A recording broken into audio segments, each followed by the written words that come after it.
Toda mi vida yo fui educado, toda la vida, a crecer en ciudades, a vivir en ciudades, a depender de las ciudades, a moverme en las ciudades, a educarme en las ciudades, porque así te educan desde chiquitito. No importa la profesión que tengas, tienes que tener una licencia, eso es jesuita. Tienes que tener un jefe, eso es jesuita. Tienes que tener un supervisor. No importa el trabajo que tengas, hasta los doctores. No crean que los doctores solo hablan por hablar, les pueden quitar la licencia. Un abogado, si tú hablas, te quitan tu licencia de la barra a la que tú pertenezcas. Y de los pastores, pues ni hablemos. Es exactamente el mismo concepto. Te dan una licencia y así como te la dieron, también te la pueden quitar. De que viene un nuevo orden mundial, viene. Dice, lo único que no sabemos es si va a venir a la buena o a la mala. O sea, no son la banca Rothschild, no son los Rockefeller, o sea, no son los que tú piensas que dices, son los jesuitas. Ellos son los que los dirigen a ellos, los sistemas educativos, los sistemas de comunicación, llámese BlackRock y todas estas mega instituciones. Ya saben, el mundo ahorita, poquitos son los que tienen el dinero hasta de países enteros. No se presentan visiblemente, pero utilizan puppets, el poder que esta institución en 500 años ha agarrado, pero ellos tienen un amo a quien servir. Los jesuitas no solamente fueron para destruir todo lo que la Reforma hizo, era también para someter a las religiones no cristianas. Y ahí es donde muchos perdemos la óptica. O sea, también la pedrada iba con los musulmanes, con los hinduistas, con los shintoístas, con los taoístas. Es lo que le llaman los acuerdos de Abraham, los tratos abrámicos. Están tratando de hacer una religión global.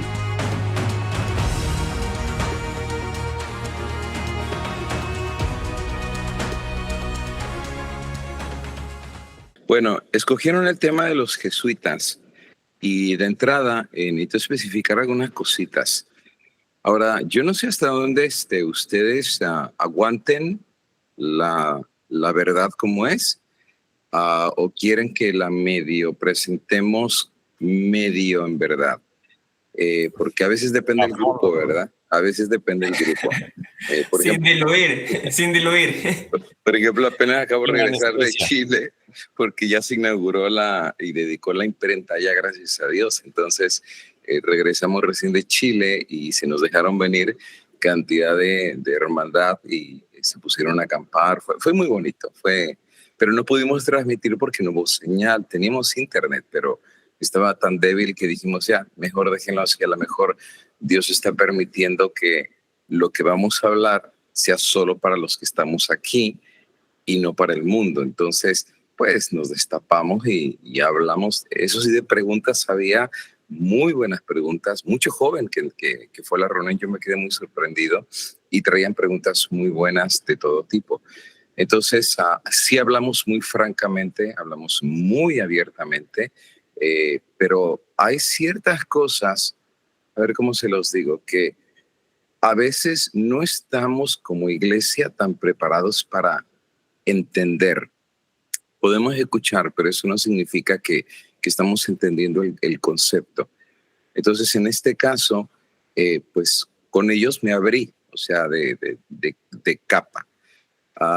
Por ejemplo,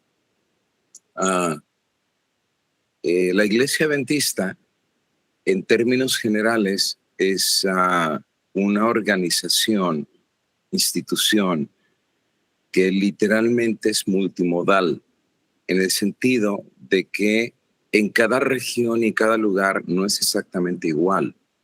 Por ejemplo, tú encuentras Norteamérica y tiene una idiosincrasia y mentalidad diferente a Centroamérica, y Centroamérica tiene una idiosincrasia diferente a la adventista de Sudamérica, y tú dirás, pero somos adventistas, sí, pero la idiosincrasia es diferente, no es exactamente igual. Por ejemplo, en Perú, cuando fui a predicar allá para la inauguración de la segunda imprenta en Juliaca, que colinda con Bolivia y con Chile,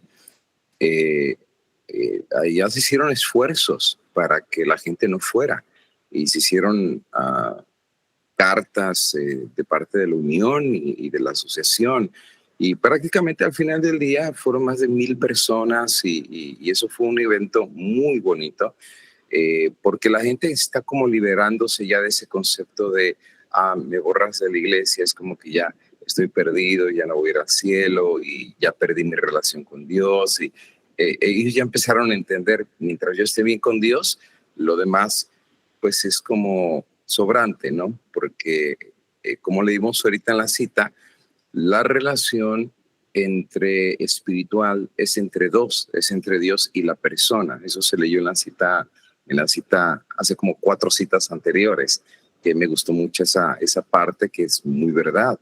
Dios no salva a nivel institucional o a nivel de iglesia, sino a nivel individual, es tú y él. Nadie más está en medio de eso. Ahora, en Sudamérica es un poquito diferente, porque allá, por ejemplo, si te dicen no vayas a un lugar, la gente es como donde manda capitán, no gobierna marinero, la gente no va y tiene un miedo, y si van, entran casi con sombrero y con lentes oscuros y como para que no los reconozcan por el miedo que tienen de que los vayan a identificar con, ya sea como les llaman, disidentes o fanáticos o extremistas, y la lista sigue, ¿no? Bueno, ¿por qué es importante entender esto? Porque cuando leemos El conflicto de los siglos, tenemos que actualizarnos a lo que está pasando en el día de hoy.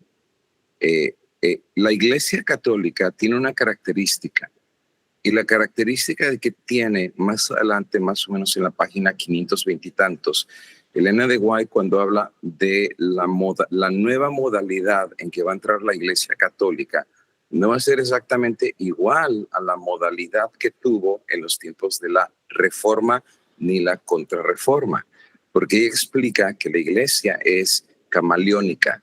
¿Qué significa eso? Que se adapta y va cambiando conforme el siglo, la etapa y la circunstancia.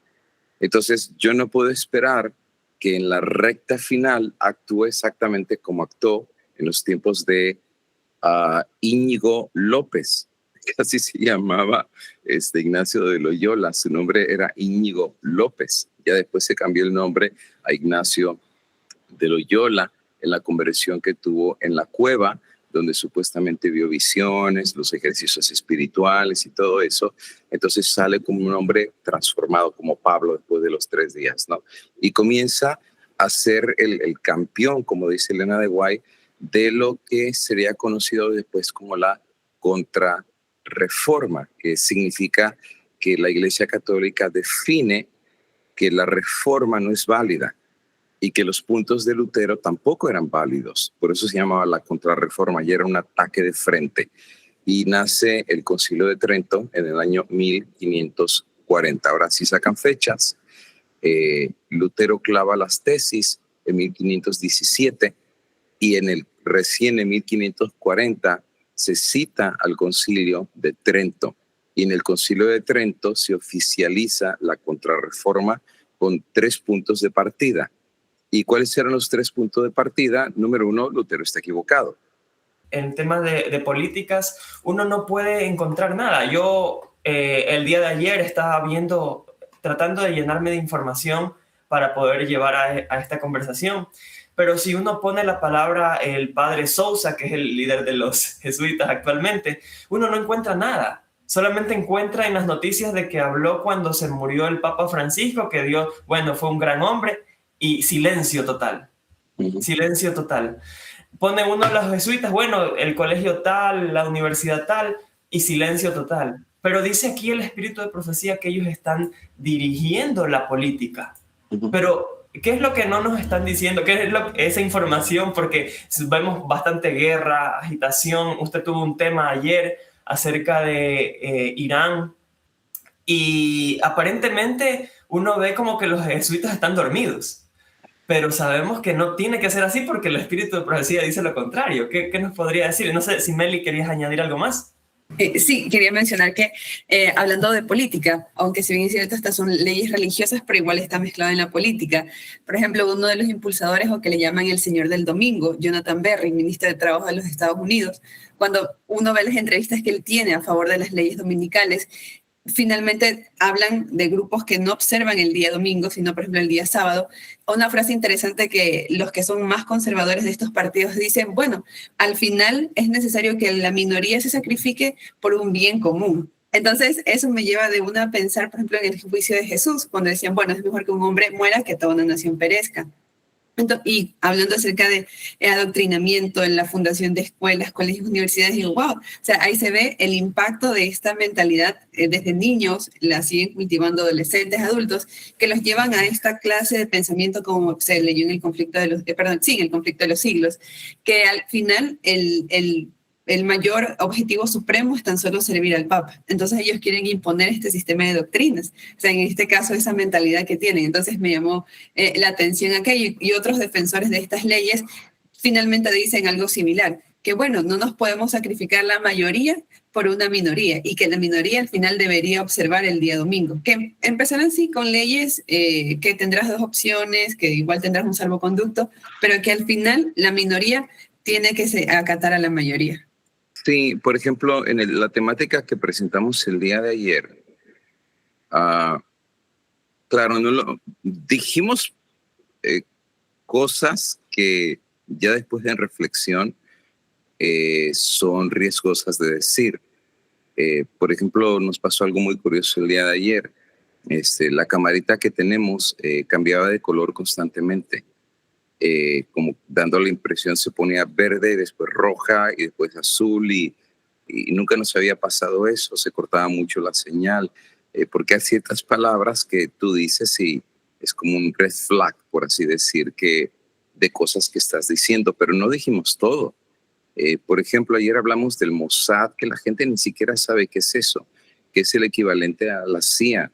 Y todo el mundo sabe que la CIA y el Mossad son los departamentos más grandes que pueden existir de espionaje a nivel global, que los teléfonos iPhones y los Androids, las aplicaciones que tú bajas ya trae incluido un programa espía en tu teléfono.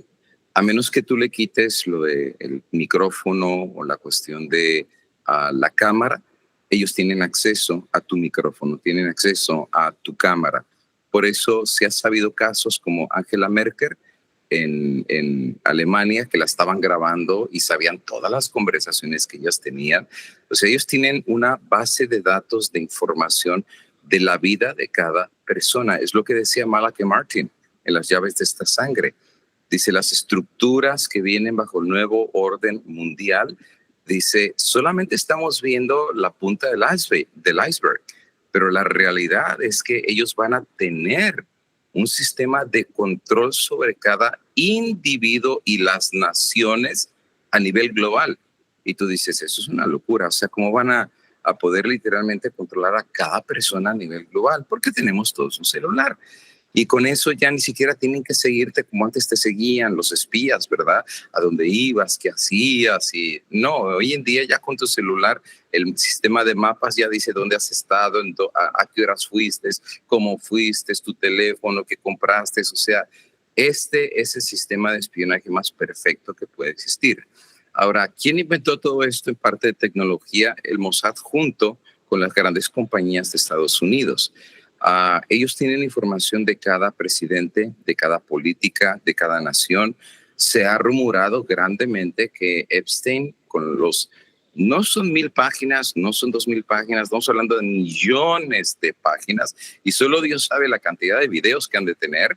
Imagínate tú a cualquier líder político teniendo situaciones impropias con menores en videos. Y que los expongan públicamente. Estamos hablando que, o sea, ya los amarraron de tal manera que haces lo que te digo o viene un escándalo global con el cual, pues mira, el mismo terminó, dicen que ahorcado en la cárcel. Bueno, digamos que sí, terminó ahorcado en la cárcel, pero o sea, lo silenciaron, pero el archivo o los documentos ellos todavía lo tienen. Otra cosa importante de entender es que el judío sionista ha hecho una asociación muy profunda con el papado desde hace mucho tiempo. Salió un video en el cual tuvieron una reunión con el papa anterior, con Francisco, los más grandes financistas globales, y entre ellos venía la casa Rothschild. Para los que conocen un poco el trasfondo, la casa Rothschild son judíos, y son judíos que ya son más ricos que los Rockefeller. Con esto te digo todo para que tengas una idea del poder que tienen los Rothschild. Y son sionistas, o sea, son judíos que vienen de la diáspora. Y resulta ser que en este video el Papa Francisco se reúne con la casa Rothschild para la planificación del sistema financiero global que viene para los Estados Unidos de Norteamérica y para el mundo en general. Así es que están en la misma retórica, están en la misma página.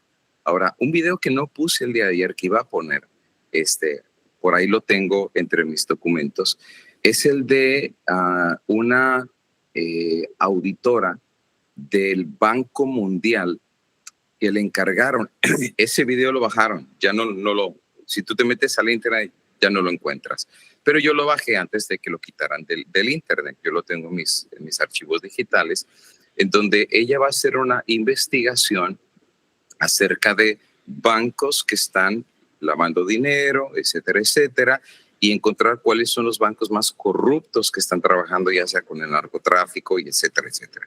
Entonces, cuando finalmente da su reporte a las Naciones Unidas, le rechazan el reporte y le dicen: no aceptamos tu reporte. Entonces, ella, indignada, porque tenía más de 10 años trabajando en auditorías de bancos globales, al final de eso le hacen una entrevista, y en esa entrevista el entrevistador le dijo: oye, ¿por qué te rechazaron el reporte? Dice: porque yo encontré quiénes son los verdaderos crooks, y la palabra crook en inglés son los verdaderos corruptos, o sea, los capos, los que están realmente dirigiendo todo, pero crook es chueco, torcido, o sea, los que están bien torcidos. Dice: no son la banca Rothschild, no son los Rockefeller, o sea, no son los que tú piensas que, dice, son los jesuitas, ellos son los que los dirigen a ellos. Dice: los que dan la cara son ellos. Dice: pero los que están atrás de ellos son los jesuitas, esos son los verdaderos crooks que están dirigiendo literalmente las instituciones financieras, los sistemas educativos, los sistemas de comunicación, llámese BlackRock y todas estas mega instituciones. Ya saben, el mundo ahorita, poquitos son los que tienen el dinero hasta de países enteros. Dice: los jesuitas son los que están dirigiendo todo eso, y prácticamente no se presentan visiblemente, pero utilizan puppets, por así decir, o sea, mascarillas de frentes para crear una confusión, decir: oh, son los Rothschild, oh, son los Rockefeller, oh, es la banca de BlackRock, o es los Bilderberg, o son aquel grupo, y ellos bien felices de la vida por detrás diciendo: si supieran que somos nosotros. Pero al final del día, todo el mundo sabe el poder que esta institución en 500 años ha agarrado, pero ellos tienen un amo a quien servir. Y el amo que tiene a quien servir, Elena de White, por eso es importante estos estudios, porque estos estudios históricamente en el momento nos ubican. Por más que cambien los tiempos, hay algo que no cambia, y es la institución del papado. El papado va a seguir. Elena de White lo explica. Ella dice: si el papado en verdad hubiera cambiado, y ya lo dice en los 1800, si en verdad hoy le presenta una cara muy bonita, está en la página 523 en adelante, dice: hoy le presenta al mundo una cara muy bonita, apacible, parece que ya cambió, parece que ya no es la misma institución de antes, etcétera, etcétera. Dice: pero los protestantes que se inclinaron a creerle esa mentira, cuando se quite la máscara se van a dar cuenta que no cambió, que las mismas doctrinas siguen siendo las mismas, el perdón de los pecados, la cuestión de rezo por los muertos.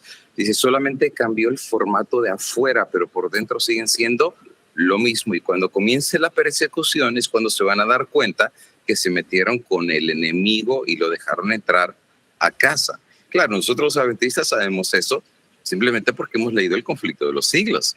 Por eso no nos tragamos el cuento que tienen cara de humildad y de sencillez y que parece que sí han cambiado, aunque no se crean, hay adventistas que se están tragando el cuento. catedráticos de universidades adventistas están promoviendo dentro de la iglesia adventista una reevaluación de Apocalipsis 13, en donde dicen, oigan, pues Elena de White escribió para el papado de aquellos días. Dice, pero el papado de hoy en día ya no es exactamente el mismo. ¿No será que deberíamos reevaluar nuestras interpretaciones de Apocalipsis 13? Increíble. Profesores de teología. Y uno se rasca la cabeza y uno dice, ¿no has leído El conflicto de los siglos? Donde Elena dice, no crean, el cambio no es real, el cambio no es genuino, es pura apariencia, pero son los mismos. El colmillo lo tiene ahí, nada más que lo maquillaron bastante bien y no se ve. Pero cuando tengan el poder, la Biblia dice que literalmente van a empezar otra vez los tiempos de persecución en toda su fuerza y va a ser demasiado tarde para los protestantes y aún para el remanente. ¿Por qué? Porque nos va a agarrar con como dice ella, tiene una sorpresa abrumadora como no la esperamos. En ese sentido, perdón, un ejemplo muy palpable aquí en Ecuador fue el año pasado con respecto al tema del sistema financiero y los bancos. El gerente de cierto banco aquí en Ecuador, solo para no dar el nombre, pero es de logo amarillo, que es es un banco muy prominente aquí en Ecuador, filtraron un tipo de declaración que después dijeron no, realmente se malinterpretó acerca de que no habían fondos y posiblemente podía quebrar. Esa declaración fue en la mañana. En la tarde, todas las personas salieron incluso ante sus trabajos desesperados para poder sacar el dinero del banco. La banca móvil se cayó, no podía usted hacer transferencia, no podía retirar el dinero y estaban todos aglomerados en los bancos de ese banco tratando de sacar el dinero. Al punto que las sucursales se quedaron sin fondos y decían, no puedo seguir dando dinero. Y decían, pero si es mi dinero. Y dice, sí, pero no le puedo seguir dando el dinero y solo le puedo dar, indistintamente de la cantidad que usted tenga, le puedo dar solo $100, indistintamente de la cantidad que usted ya ha puesto, porque nos estamos quedando sin fondos. Y en un día pasó todo esto de aquí. Y bueno, habían ladrones muy cerca de las agencias que incluso robaban a las personas que iban sacando su dinero. Pero en ese día hubo un caos, al menos aquí en la ciudad de Guayaquil, al ver toda esa aglomeración y las personas desesperadas porque decían, es que es mi dinero, ni siquiera puedo entrar a la banca móvil, está caída, no puedo retirar el dinero. Entonces ahí vemos cómo, justamente lo que mencionaba, al tener todo digitalizado, es muy fácil controlar a la población. Y habían personas que decían, son los ahorros de toda mi vida, o vengo aquí porque necesito sacar una suma fuerte de dinero, y simplemente le decían, no puede sacar el dinero. Aunque tenga la cantidad que tenga, no lo puede retirar. Es donde uno hila la idea de que por alguna razón Dios tiene 120 años de decirle a su pueblo, salgan de las ciudades. Entonces, yo me recuerdo cuando empecé a estudiar este tema no le agarraba como mucha lógica. ¿Para qué salir de las ciudades? ¿Y quién va a predicar en las ciudades? ¿Y quién va a dar el mensaje en las ciudades? ¿Y quién va a dar el fuerte pregón en las ciudades? Pero Elena de White era clara en decir, el pueblo de Dios que predicará en las ciudades no vivirá en ellas, vivirá en el campo, fuera de las ciudades. ¿Por qué? Porque tendrán su tierrita, porque tendrán, y aquí aparecen, se juntan muchas cosas que no entendíamos en un principio. ¿Qué les parece la reforma pro salud? ¿Por qué Dios nos dio la reforma pro salud? A mí, si había hospitales, si había clínicas, si había doctores, o sea, ¿para qué darnos algo de lo que ya había? Es que nos lo dio de otra forma, porque la intención de Dios no era tener hospitales a la forma que se tienen hoy en día.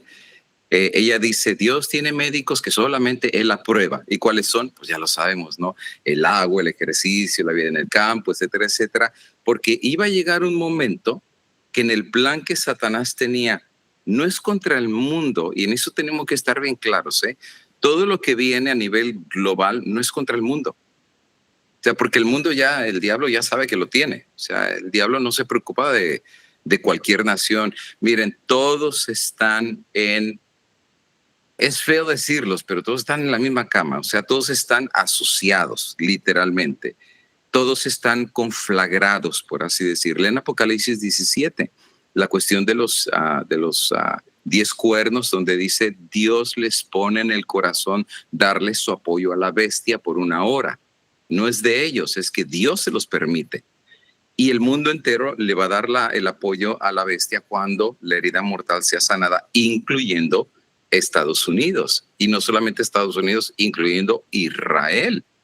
Por eso cuando yo miro lo de Israel y me meto a estudiar acerca de dónde nace, quiénes son los que promueven la creación del Estado de Israel, quiénes son los que lo traen delante de las Naciones Unidas, cómo pasó la idea de que un países árabes votaran a favor de sí, hagamos 2 estados, el Estado palestino y el Estado de Israel. O sea, se metieron a la fuerza literalmente, y cómo en tan poquitas décadas, ya no estamos hablando siglos, décadas, económicamente, militarmente, estratégicamente y en todo sentido han tenido un poder tan grande que literalmente están trabajando no para los intereses de Dios, están trabajando para otros intereses asociados con Estados Unidos, que es un poder que aparece en la Biblia, y con el Vaticano, que es el otro poder que aparece en la Biblia. Eso están conflagrados, pero al final del día van a ser todos los poderes.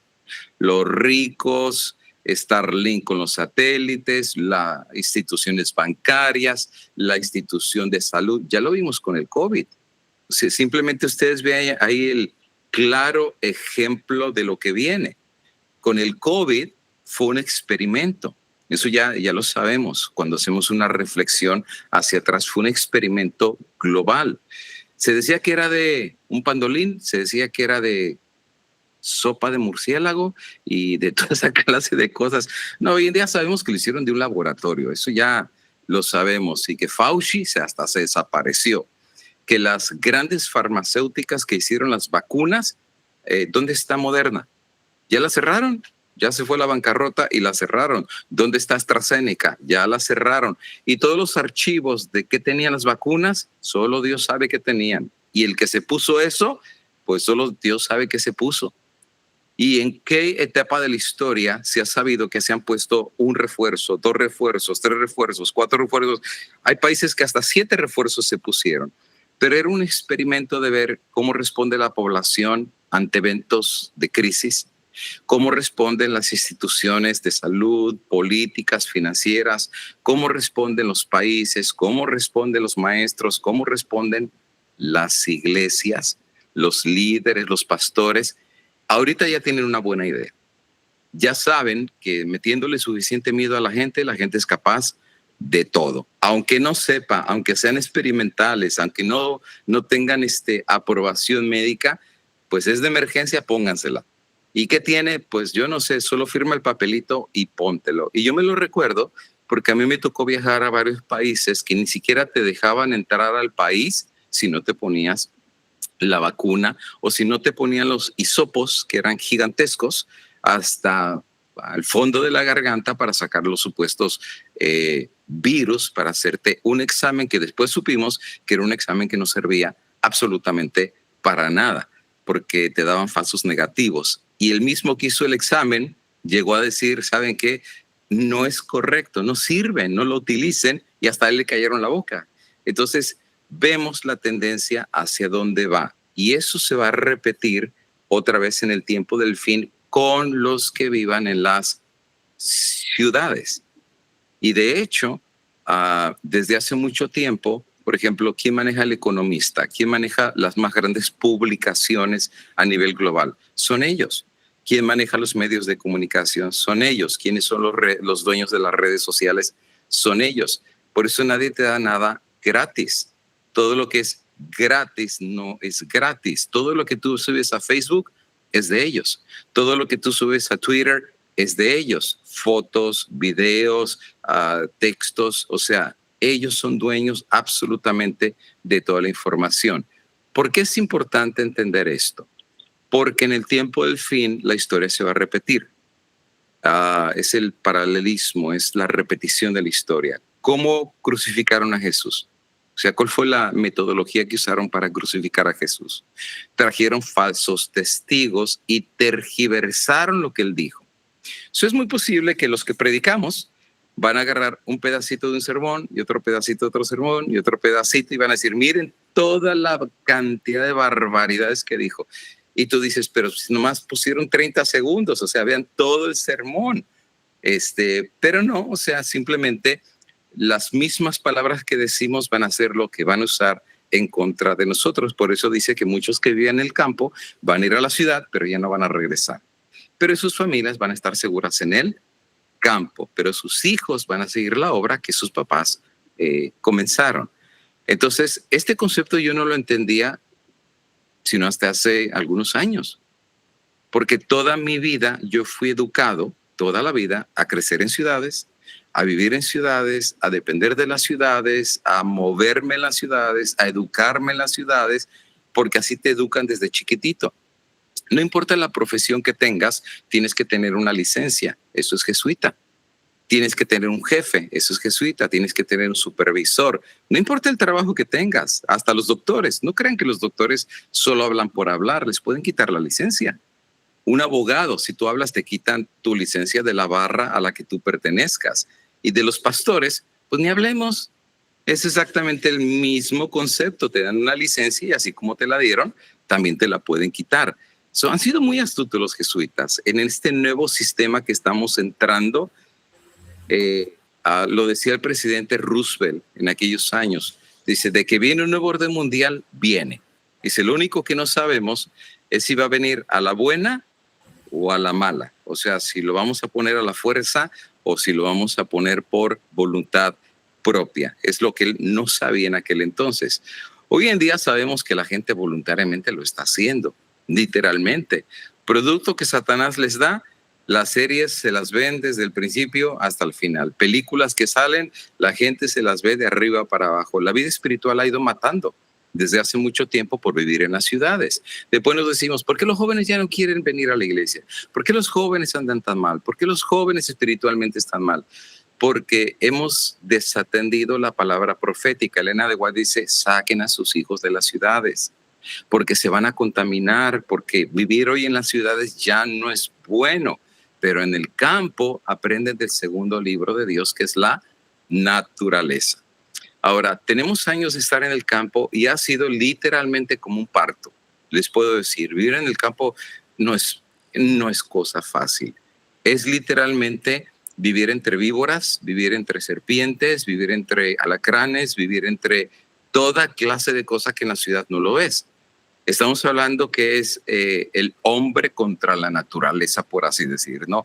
Y especialmente cuando tú llegas a un lugar que es completamente desconocido, que encuentras avispas gigantescas, encuentras toda clase de animales que no tienes la más mínima idea cómo confrontar. Pero, ¿sabes?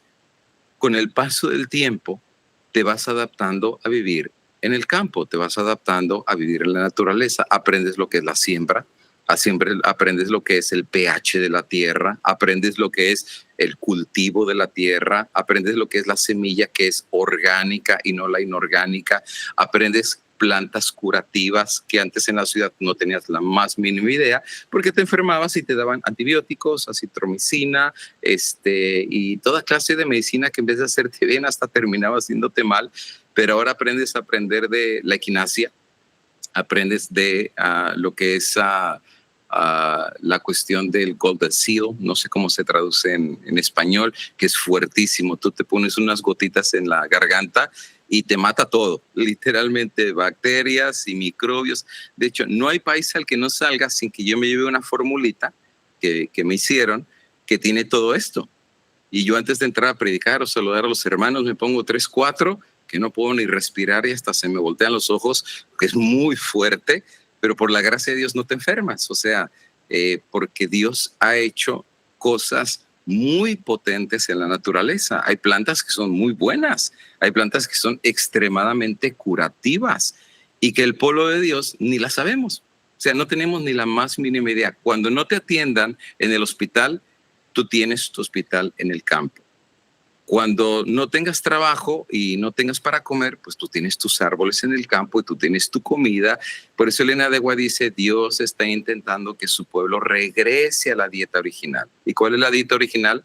Pues no Burger King, no Kentucky Fried Chicken, no McDonald's. O sea, lo que la tierra produce es lo que tú te comes y vives en un ambiente completamente diferente al de las ciudades. Tu carácter cambia, porque ahora ves las obras de Dios y no las obras del hombre, no ves la nueva computadora, ves cómo Dios hace crecer las flores. Miren, cayeron en Texas 2 lluvias, con 2 lluvias que cayeron, todo se puso verde. los iones de la naturaleza. Es algo increíble ver cómo Dios en la naturaleza obra de una forma increíble. Y hace 2 días me recuerdo que estaba con mi esposa y cayó un trueno que hasta la tierra tembló. Y uno dice, wow, la imponencia del poder de Dios. Y le decía a mi esposa así como de juego, así suenan las bombas allá por Irán y por, por aquellos lugares. Oye, imagínate una persona. Pero ¿quién son los que están batallando? Los que viven en las ciudades. Son los que están queriendo salir hasta de Dubái. ¿Y de qué les sirvieron sus carros de oro? Y sus mansiones allá de hoteles de 7 estrellas. Mira, lo que quieren es agarrar el avión y salir huyendo lo más rápido posible. Pero los que viven en el campo, pues o sea, que le batalla, ¿no? Porque las bombas están tirándoselas no al árbol o al pino que está en el campo. Las bombas se las están tirando a las ciudades. Y eso es lógico.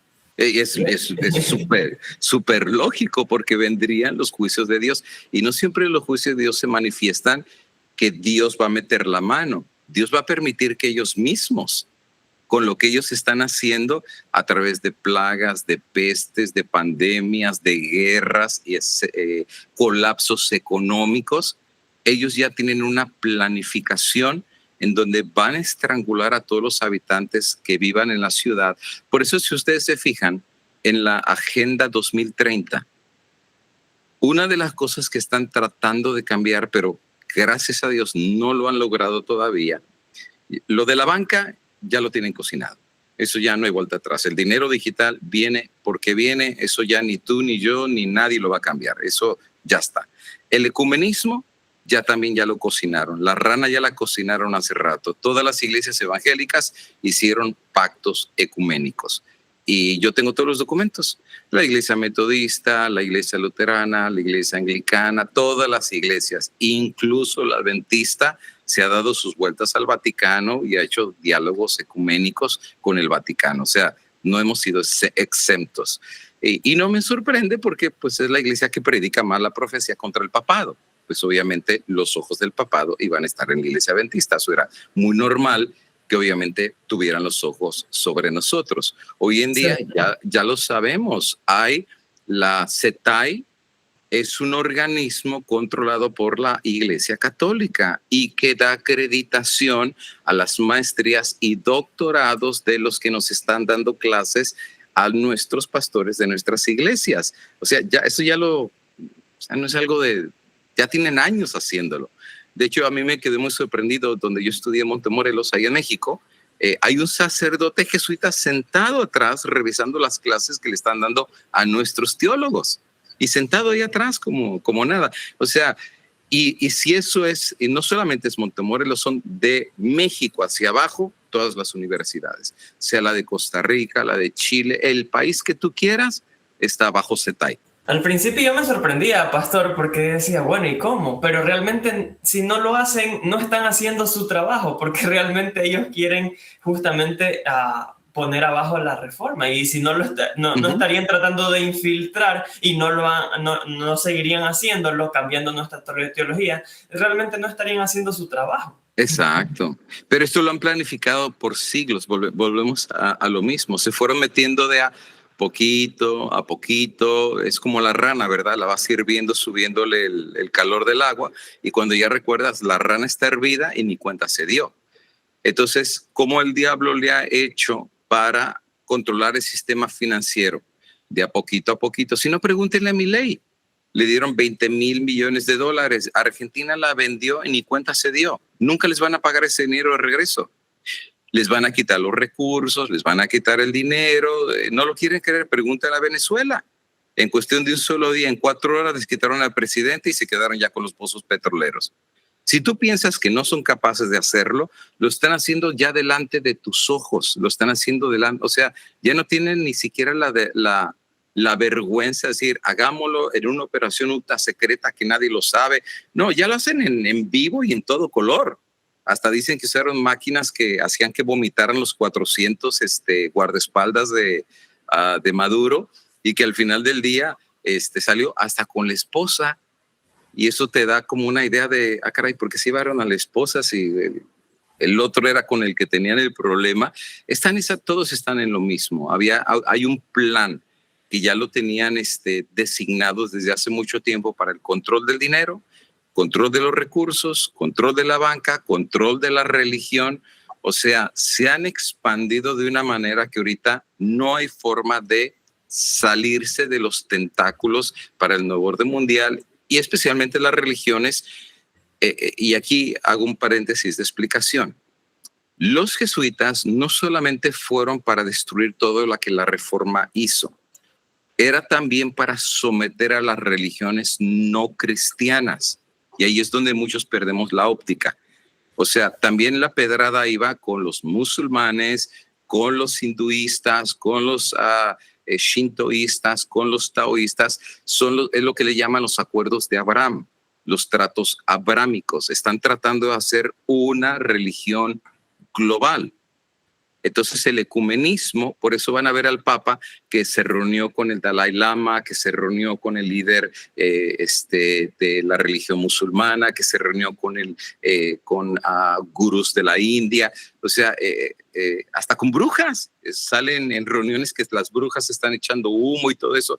Y dices, ¿y qué tiene que andar metido el Papa en eso? Porque viene una religión globalizada. O sea, no solo son los protestantes. Los protestantes en comparación con los musulmanes, pues son una minoría de minoría de minoría. Los musulmanes son 1.400 millones a nivel mundial. Los protestantes, ¿cuántos son? 300, 400, o sea, hay otras religiones que son más grandes, pero las iban a controlar. Y de eso vienen las guerras que están pasando hoy. Las guerras que están pasando hoy era una planificación que habían hecho los jesuitas, eso está por escrito. Iban a hacer 7 guerras para dominar países musulmanes que no se iban a someter al nuevo orden mundial. Y empezaron con Irak, con Afganistán, con Kuwait, y todos los países árabes, que por cierto hay una profecía de los árabes en la Biblia. Si ustedes la han notado, hay una profecía donde Dios hablaba acerca de los musulmanes en la profecía. Por ejemplo, si ustedes hacen una recapitulación, Abraham recibe la promesa del hijo que va a venir a través de Sara. Pero como ya se ponen viejitos, se aparece el ángel y le dice, de aquí más o menos el año que viene, Sara va a quedar embarazada y va a tener un hijo. Y Sara, que está escuchando por detrás de la tienda, pues se pone a reír y le dice, ¿por qué se rió tu esposa? Y claro, Sara dice, pues porque yo ya no puedo tener hijos ni nada por el estilo. ¿Cómo un viejito va a tener un hijo? Entonces al final Sara queda embarazada y tiene el hijo y le pone por nombre Isaac. Y la palabra Isaac significa risa porque Sara se rió. Pero antes de que Sara tuviera un hijo, Abraham ya había tenido otro hijo y lo había tenido con Agar, que era una esclava. Y resulta ser que viene Ishmael. Y cuando Sara corre a Agar de la casa, se le aparece el ángel de Jehová. Y el ángel de Jehová le dijo, ¿por qué estás aquí? Estaba junto a un pozo. Y entonces dice, pues porque mi señora pues me hizo la vida de cuadritos y me tuve que ir. Y dice, regrésate. Porque del hijo que vas a tener, Dios va a sacar una nación. Y esa nación, y ahí da las características, va a estar contra todo, va a ser como cabra montés, nadie la va a someter. ¿Y quién creen que nacieron de los ismaelitas? Los musulmanes. De hecho, si ustedes ven la intervención de los ismaelitas en el paso de la historia bíblica, cuando quieren los hermanos de José matar a José, ¿quién salvó a José? Venía una caravana de mercaderes. ¿Pero qué mercaderes eran? Ismaelitas. Y los ismaelitas se llevan a José y lo venden en Egipto y ya pasa lo que sabemos que pasó, ¿no? O sea, Dios lo pone como el segundo de Egipto, pero eran los ismaelitas que se lo llevaron. De hecho, Elena de White tiene un capítulo en Conflicto de los Siglos que ella dice que la reforma protestante de Martín Lutero nunca se hubiera dado sin la intervención de los musulmanes. O sea, ella lo dice así con todas esas palabras, porque dice que mientras el rey Carlos V, no sé si ya llegaron a ese capítulo, dice que cuando está dándole la decisión del golpe decisivo a los protestantes, que les va a cortar la cabeza, se va con todo. va con todo, dice que los sarracenos llegaron por las costas. Por eso de ahí sale, no hay moros en la costa, ¿verdad? Porque vinieron los sarracenos a las costas y el rey Carlos V tuvo que tomar una decisión. O darle el golpe certero al movimiento protestante o proteger su país de los sarracenos, o sea, de los musulmanes que venían en los árabes en las costas de España. ¿Qué decidió Carlos V? Ir contra los sarracenos. Y Elena de White dice, eso abrió el paréntesis de oportunidad para que la reforma se esparciera por todos lados, y cuando el papado trató ya era demasiado tarde porque ya se había regado como fuego por todos lados. Pero ¿quién les paró el golpe decisivo contra los protestantes? Fueron los musulmanes. Ahora, siempre ha sido para el papado los musulmanes una piedra en el zapato. ¿Recuerdan ustedes las guerras que hacían contra los musulmanes para recuperar las tierras santas? Hicieron la primera guerra santa, la segunda guerra santa, la tercera guerra santa, y venían ejércitos de toda Europa. Nunca pudieron con ellos, porque la Biblia decía que iba a ser un pueblo indomable, y no lo han podido domar. Miren ahorita tirándole misiles y la gente marchando en las calles y el dron cayendo y los misiles cayendo y la gente cantando. En vez de salir corriendo y refugiarse, no, la gente, o sea, es gente de armas tomar. Estados Unidos no sabe que se metió con la más fea, o sea, se metió con un país persa. Estamos hablando de que es un país indomable y que tenía 30 años preparándose para esta guerra. Ahora, ¿por qué están peleando contra ellos? Porque ellos se están oponiendo al nuevo orden mundial.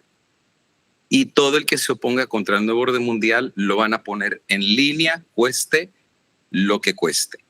Ahora, creo personalmente que Dios nos está dando como oportunidad, yo no sé ya cuántas oportunidades nos ha dado al pueblo de Dios, a finalmente salir de las ciudades. Yo creo que con la pandemia deberíamos haber entendido la lección. No es sano vivir en las ciudades. Los que más se contagiaron eran los que estaban en las ciudades. Pregúntenle a Florida, pregúntenle a Nueva York, pregúntenle a Chicago, pregúntenle a Los Ángeles. Ellos son los que más se contagiaron y eran países del primer mundo y no tenían respiradores, no tenían médicos, los médicos y enfermeras no querían ir a trabajar, pero los que vivieron en el campo, pues ni siquiera se acuerdan que pasó una pandemia porque allá no les pasó absolutamente nada. Tenían su leñita, tenían su estufita, tenían sus arbolitos, tenían para calentarse, andaban sin mascarilla, andaban como nada entre las vaquitas. Pero los que le sufrimos son los que estamos en las ciudades. ¿Por qué? Porque el golpe no venía con los del campo, venía con las ciudades. Y aparte de eso, con los países que nos iban a alinear hacia el nuevo orden mundial.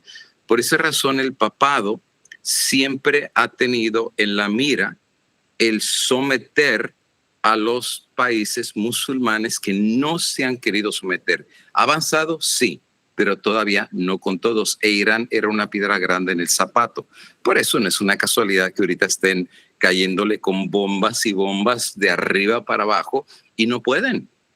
Los musulmanes se habían preparado, pero creo que lo han hecho porque la pedrada final, al final del día, los van a terminar de someter. Eso viene porque viene, dice Apocalipsis 13, sobre toda nación, tribu, pueblo y lengua, lo van a lograr. La pedrada final no va a ser contra ellos, va a ser contra el pueblo de Dios. Y eso te lo ubica la profecía.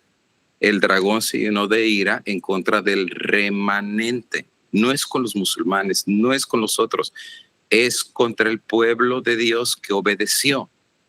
Los que sí salieron al campo, los que se prepararon, los que se humillaron, los que fueron educados en escuela de Cristo, los que enseñaron a sus hijos a vivir en convivencia con el campo, con la naturaleza, que se curaron, que aprendieron a comer sanamente, etcétera, etcétera. Ese va a ser el problema del enemigo. ¿Por qué?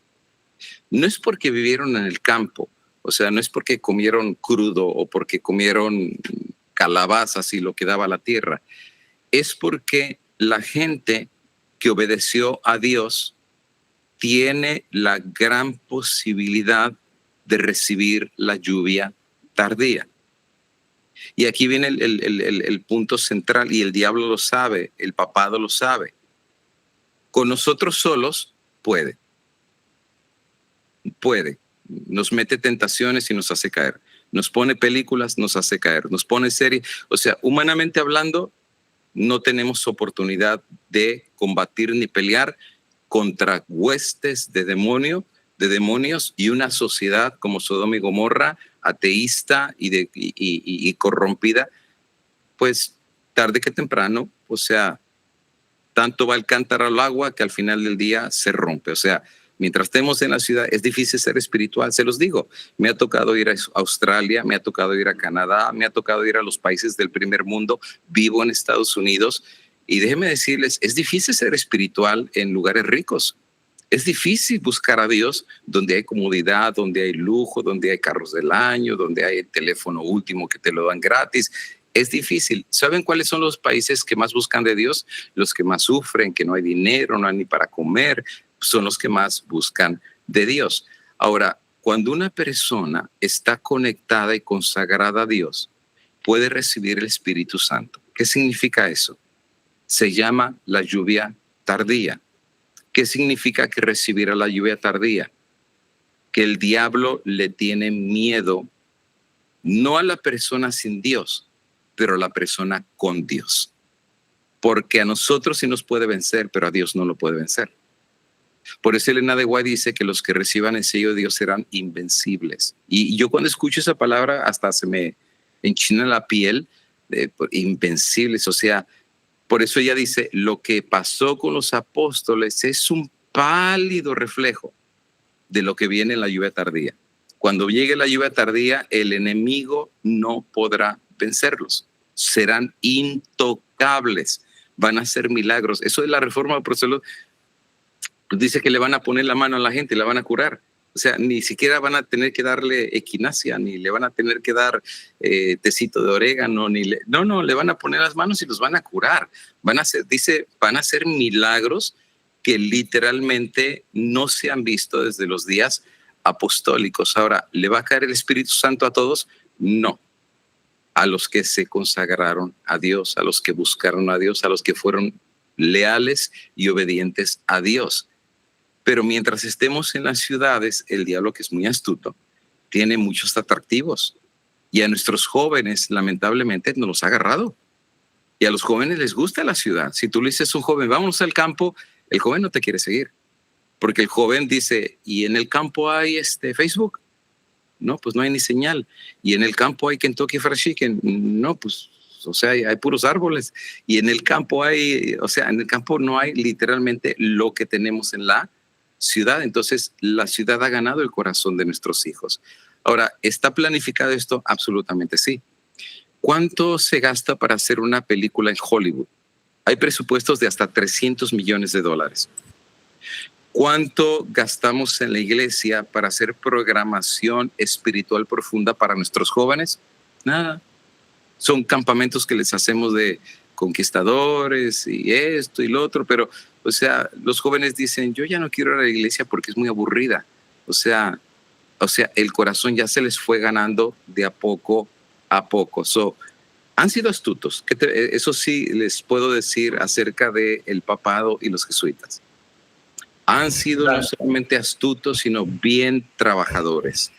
No son incansables en su esfuerzo. Eso sí se los puedo decir. Son incansables. Es la cita que leyeron ustedes hace rato.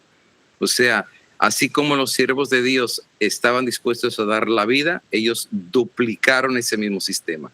Ellos son capaces de ser, como decía Ignacio de Loyola, el que no se somete a la orden como el bastón en la mano de un anciano, como un cadáver que no tiene pensamiento propio y que se somete hasta dar la vida, no califica para estar en la orden. Y hasta hacen un juramento, ustedes ya lo habrán leído, que hasta uno lo pone a temblar. De eso son capaces los jesuitas, o sea, no están jugando. Ellos van al todo por el todo y lamentablemente nosotros no hemos entendido eso, no hemos entendido que literalmente ellos no van a desistir de su planificación porque hay un contexto teológico, igual que con los judíos sionistas. Dicen, esa tierra es nuestra y la vamos a agarrar por la buena y por la mala. ¿Cuál es el contexto teológico de los jesuitas? Que el Papa es el representante de Dios en la tierra. por eso tiene la tiara. Y que al final del día, quien va a gobernar el mundo no es Estados Unidos, no es Europa, no es Australia, no es Centroamérica, es el papado. Porque es su legítimo derecho divino. Y no lo dicen por decir, ellos creen que el papado tiene que volver a gobernar el mundo y ese es su objetivo. Y lo van a lograr, bueno, Apocalipsis 13 dice que quien está atrás es el dragón y les va a dar su poder y su autoridad y su trono. O sea, viene ayuda de parte del enemigo, pero de parte de Dios también viene ayuda. O sea, el pueblo de Dios va a tener, como dice Daniel, pequeño socorro. O sea, viene Dios a ayudarle a su pueblo. Entonces, sí, las cosas están cambiando. No van a venir exactamente como en los días de la Santa Inquisición. Ahora, y con esto cierro la parte que estoy mencionando, si hay alguna pregunta. Esto lo he mencionado, lo he estudiado y lo sigo estudiando cada vez más. Hay algunas citas de Elena de White en donde ella dice que la esclavitud regresará al mundo. No me sorprende porque hoy en día hay esclavitud en un montón de países. O sea, trata de personas, o sea, eso existe. Pero si tú lees Apocalipsis 13, dice que la marca de la bestia es puesta sobre rico y pobre, libre y esclavo. ¿Serán capaces de eso en el tiempo del fin? Pues no dice Elena de White que muchos en las mazmorras lo van a esperar. O sea, van a estar metidos en mazmorras en el tiempo del fin. No está hablando de sus días, dice a la venida de Cristo. Date una vuelta al Sukkot, ahí en El Salvador, y dime si eso no es un campo de concentración. Y sabes que aquí en Estados Unidos se están haciendo varios. Aquí cerquita, donde estamos en Texas, en Luisiana, están haciendo uno gigantesco. En Florida, por donde está Trump, y ya ven que de ahí toma sus decisiones, están haciendo otro. Y hay varios lugares en donde están haciendo megacentros que dicen que son de detención. No son de detención, nosotros sabemos de qué son. Son literalmente para que todo disidente, o sea, político, económico, lo que sea, los van a meter ahí. Y aquí es donde entendemos un poco la otra dinámica de la profecía, cómo se va a dar. Hemos dicho siempre que va a ser la cuestión del sábado y el domingo, y estoy de acuerdo con eso. Pero el punto de quiebre que va a hacer que muchos se conviertan al evangelio va a ser el concepto de la libertad de conciencia. La libertad de conciencia. Que, por ejemplo, va a haber jueces, magistrados, abogados que van a decir, bueno, pues yo no creo lo que ellos creen, están medio locos, yo siempre he guardado el domingo, pero creo que tienen derecho a pensar lo que ellos tienen que pensar, son libres de pensamiento, o sea, y yo estoy a favor de eso, su libertad de expresión. Ahí es donde Dios los va a agarrar, ahí es donde Dios va a decirles, pues bueno, así como yo les di ese derecho, no lo tienen por ser bonitos o porque son de este país, es porque yo los crié.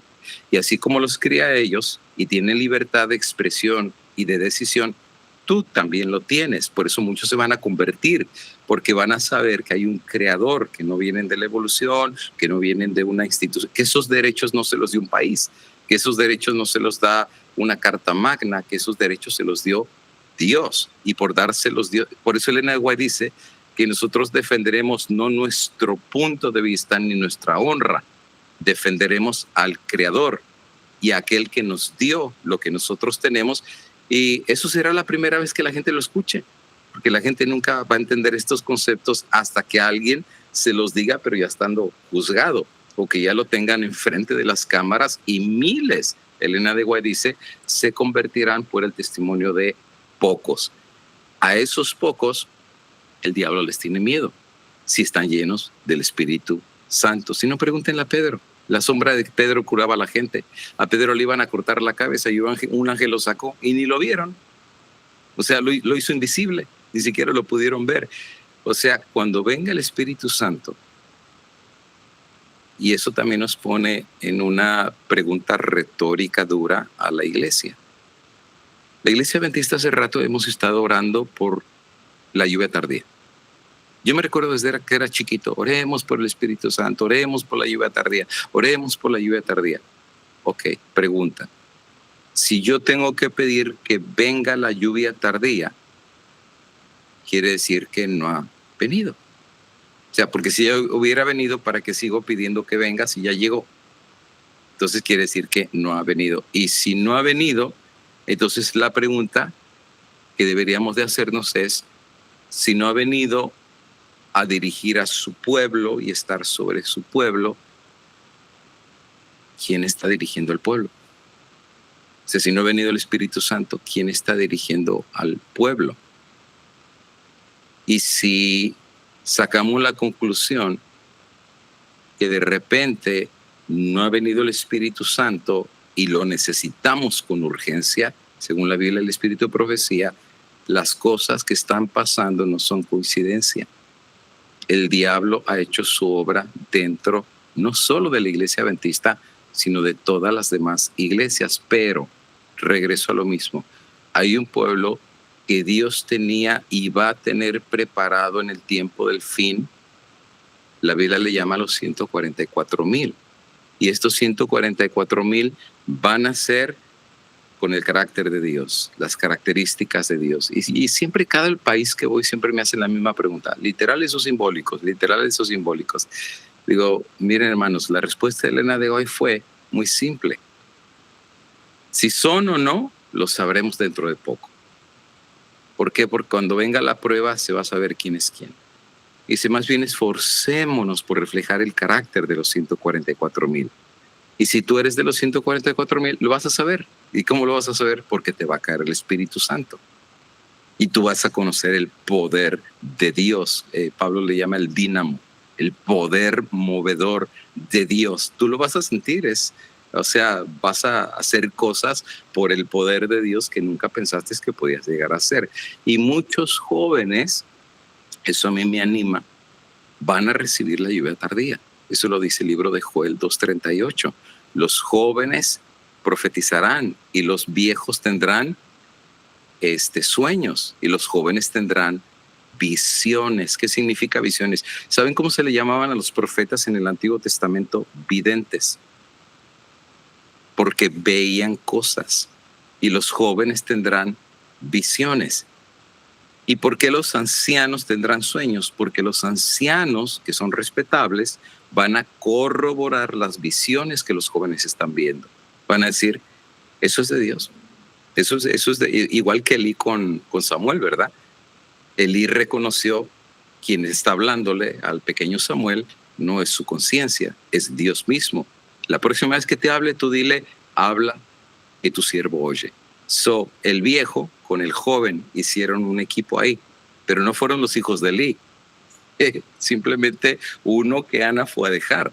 Creo que en el tiempo del fin la historia se repetirá. Por eso yo creo mucho en los jóvenes. Creo que los jóvenes Dios los va a usar grandemente en el tiempo del fin. ¿Qué significa eso? Que nosotros como papás tenemos una responsabilidad de no soltar a nuestros hijos, de no soltar a los jóvenes, de no entregárselos así tan facilito al mundo, ¿verdad? Contrólales el teléfono, contrólales qué están viendo, contrólale qué lugares están yendo, porque una vez que tengan ya cierta edad, ya literalmente eso se acabó. O sea, mira, hoy en día ya los jovencitos maduran tan rápido que a los 12 años ya parecen adultos. Y tú les dices a una muchachita de 13 años, hey, vamos a hablar de sexualidad. Ok, ¿qué quieres que te explique? O sea, ya saben todo. Con las redes sociales y con la sociedad como estamos, saben todo. Fui a Chile la primera vez y fui en tiempo de invierno. Entonces estaba haciendo bastante frío. Y me llevé un abrigo y me prestaron un suéter y yo estaba congelándome porque era bastante frío en aquel entonces. Entonces, pues todo se me hizo normal, ¿no? Ahora que regreso, voy en primavera y estaba con un calor terrible. Entonces, como cancelaron los vuelos por la guerra y todo eso, pues entonces el avión llega de Concepción a Santiago y de Santiago voy para el centro porque voy a comer a un restaurante porque, o sea, todo el mundo estábamos metidos en el hotel, no nos dejaban salir. Y hermanitos, la verdad que para estar en el centro de Santiago te tienes casi que cerrar los ojos, porque las mujeres vestidas de una forma que literalmente enseñaban todo. Y yo me recuerdo que le decía a una hermanita de la iglesia, oye hermana, la primera vez que yo vine acá a Chile no vi esto. Dice, pero ahora mire usted cómo está la cosa. Y dice, no, pastor, es que usted vino en el tiempo del frío. Dice, ahorita ya está con calor. Le digo, pero, o sea, ¿por qué se visten así? Dice, no, pastor, ya tiene tiempo. La sociedad ha cambiado radicalmente. Nuestros jóvenes ya no es lo que nosotros éramos antes. Si el diablo puede cambiar una sociedad, ¿no creen que puede cambiar también una iglesia? O sea, el diablo es muy astuto. Y las ramas que el diablo tiene para cambiar y hacer en metamorfosis los sistemas que van a lograr la imposición de la marca de la bestia, la ley dominical, todo ya está colocado en plataforma. ¿Qué es lo único que le falta? Los poquitos que no se quieren someter, los poquitos que no le quieren entrar. ¿Y cómo los van a someter? Pues prendan la televisión y miren lo que están haciendo. Si no es por un lado, va a ser por el otro lado, pero al final del día Estados Unidos está cambiando. Y eso nosotros ya nos dimos cuenta por acá. Estados Unidos ya está hablando como dragón. Estados Unidos, mira la gente que está junto al presidente, la forma como hablan. Tú te pones a pensar, wow, ¿esto es Estados Unidos o esto es Afganistán o esto es Irak? No, es Estados Unidos. Está cambiando radicalmente. Mira nuestros países. Ahorita en Chile ganó uno que es ultraderechista y viene, pero con todo, grandes cambios en el país. Y viene un colapso económico, eso se los adelanto. Viene un apagón a nivel global. ¿Qué pensarías tú si se apagan todos los sistemas computativos a nivel global por un apagón de, no sé, que una inteligencia artificial metió las manos ahí, se salió de control y apagó todo y lo reseteó? Pero que cuando lo resetea, tu cuenta bancaria está vacía. Y tú no tenías el expediente de todo lo que depositaste, y el dinero que tenías, y el banco simplemente te dice, tú ves en tu aplicación cero. Te dices, no, yo tenía $25,000.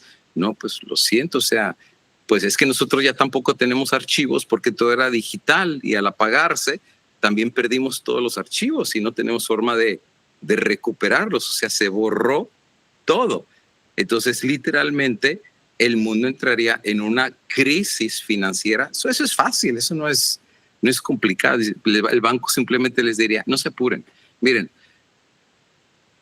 les vamos a dar $3,000 a cada persona, mientras son peras y manzanas. Y con eso traten de sobrevivir, mientras a nivel global vemos una forma que esto no se repita. Vamos ahora sí entre todas las naciones a hacer una colaboración. ¿Quién cree que va a estar a la cabeza de todo eso? O sea, ese es un escenario. ¿Me entienden? ¿Es posible que pase? Absolutamente sí. Ya hay países que ha habido apagones. De hecho, en Chile, el 90% de Chile se apagó la luz. Y cuando yo fui a Chile la primera vez les dije, a ver, hermanos, ¿cómo se les apagó la luz? 90% de Chile se quedó en tinieblas. Dice, hasta ahorita, pastor, nadie sabe. Dice, nadie tiene la más mínima idea cómo el 90% de la población se quedó sin luz. ¿Qué tal si el día de mañana hackean las instituciones bancarias en el nombre que fue la inteligencia artificial, o en el nombre que un terrorista se metió, de repente alguien hackeó, etcétera, etcétera? Y como todos dependemos de estos sistemas modernos, literalmente hay un reseteo. ¿Han escuchado el gran reseteo global que quieren hacer? Quieren resetear todo. Lo último que van a resetear, lo pueden leer, eso está en la página de las Naciones Unidas, se llama Agenda 2030. 17 puntos que van a resetear en el mundo. Y uno de ellos, ¿con qué creen que tiene que ver? Sí, finanzas, educación y todo. O sea, ahí está ya bien descrito todo lo que van a hacer. Control de la tierra. Y eso tiene que ver para los que salieron al campo. Hasta el campo les van a quitar la tierra. Van a decir, ¿y tú para qué quieres 5 acres? O sea, hay gente que no tiene ni un pedacito de tierra y les van a quitar hasta la tierra. Se llama expropiación de la tierra y eso lo están buscando en la Agenda 2030. Ahora, yo no pongo fechas. Nunca me ha gustado poner fechas. Pero da la impresión que todo va apuntando al 2030. Es como que el tiempo se les está acabando. ¿Se han fijado? 2019, pandemia. 2020, ya todo el mundo oraba que ya se acabe el 2020 porque todo era absolutamente un caos a nivel global. 2021, 2022, 23, 24, 25 años de los peores. Económicamente, políticamente, 26 estalla la guerra y dicen que el 27 viene una mega pandemia. De hecho, no solo el 27, a finales del 26, según El Economista. 2030 es donde va a ser como la cúspide de la presentación de el nuevo sistema global. De hecho, ya ni siquiera están hablando de países, están hablando de ciudadanía global. Investiguen todo este asunto. De hecho, métanse una página en el internet, se llama Gobernanza Global. De hecho, Trump ya hizo su propio Naciones Unidas, ya agarró los presidentes que están a favor de él, se le llama el Consejo de Paz. O sea, literalmente el mundo está definiéndose en la forma que los jesuitas, y se los puedo decir con conocimiento de causa, han estado en las sombras trabajando desde hace siglos, y que ahorita las caras de Facebook, Mark Zuckerberg, las caras de Twitter con Elon Musk y Tesla, o sea, todas las caras que vemos simplemente son las caras. Los que están detrás de ellos son los que realmente manejan los hilos de este mundo. ¿Cómo lo sabemos? Porque lo dice el Espíritu de Profecía. Elena de White claramente dice, no pierdan de atención quién está atrás de esto. Es el papado, es Estados Unidos, y todas las ramas y agencias del papado están metidas en esta. ¿Cuántas agencias tiene el papado?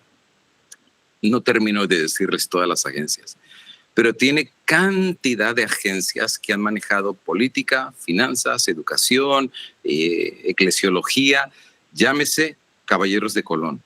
Y ese es un tema que es un sermón entero para dar. ¿Quiénes son los Caballeros de Colón? No hablemos del Opus Dei, que la palabra Opus Dei es una palabra latina que significa la obra de Dios, y ellos trabajan literalmente para el nuevo orden mundial. No hablemos de los jesuitas, de los dominicos, de los tomasinos, de los franciscanos, las carmelitas descalzadas y todas las órdenes que la iglesia tiene, que son infinidad de ramas que tiene el árbol del papado, que literalmente hoy por hoy estamos llegando ya a las uñas de la estatua de Nabucodonosor. Y los jesuitas, puedo aplaudirles que sí han hecho un trabajo fenomenal. Yo digo, si hubiéramos trabajado como ellos, yo creo que Cristo ya hubiera venido hace rato. Lamentablemente, no estamos trabajando al ritmo que ellos trabajan. Ellos son disciplinados, son un ejército, trabajan incansablemente. ¿Por qué razones? Uno, porque el tiempo se les acaba. El diablo lo sabe, Dios lo sabe, el mundo lo sabe, y lamentablemente parece que los únicos que no lo sabemos somos el pueblo de Dios. Estamos dormidos, pero era profecía también. Las vírgenes, porque el Señor se tardó en venir el novio, la iglesia se durmió. El pastor Manuel Vázquez, no sé si recuerdan del pastor, él escribió un libro de la nueva era, se llamaba Peligro al acecho, lo pueden bajar del internet, muy interesante. Habla de la acupuntura y de ideología y todo eso, muy bueno el libro. Él era el vicepresidente mundial de la Iglesia Adventista, vicepresidente.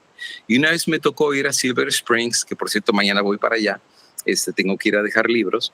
Entonces está a, ¿qué será?, 5 millas de la conferencia general, y voy a un grupo a dejar materiales, conflicto de los siglos, Biblias y de todo. Entonces resulta ser de que una vez que fui para allá, fui a la conferencia general, me tocó hablar con Clifford Goldstein, el que hace la escuela sabática, y platiqué, porque me los presentó a todos el pastor. Me dijo, mire, él es el de la escuela sabática, él es el de acá, Edward Ray, y todos los escritores estaban ahí en la conferencia general. Yo me sentía, wow, llegué a la meca de los líderes, ¿verdad? Pero resulta ser que aprovechando, me quedé en la casa del pastor Vázquez. Le dije, oiga, pastor, pues yo era más jovencito, y le digo, abusando de su confianza, usted que es vicepresidente, oiga, ¿por qué nos cambiaron el logo de la Iglesia Adventista? Los que somos más viejitos en la Iglesia Adventista saben que el logo no es el que tenemos. El logo era un mundo con 3 ángeles dándole la vuelta. Ese era el logo original de la Iglesia Adventista, y de repente sale una Biblia abierta con las flamitas y todo eso. Y yo le dije, pastor, ¿por qué nos cambiaron el logo? Era el vicepresidente, y me dice, no sé. Le digo, ¿cómo que no sabe si usted es el vicepresidente? Dice, pues un día nada más nos citaron a una junta, fuimos a la reunión y nos dijeron, ahí está el pastor tal y nos va a presentar el nuevo logo de la Iglesia Adventista. ¿Y qué dijo usted? No, pues nada, ya lo habían presentado. O sea, otra vez y era el vicepresidente. ¿Qué esperamos los de abajo?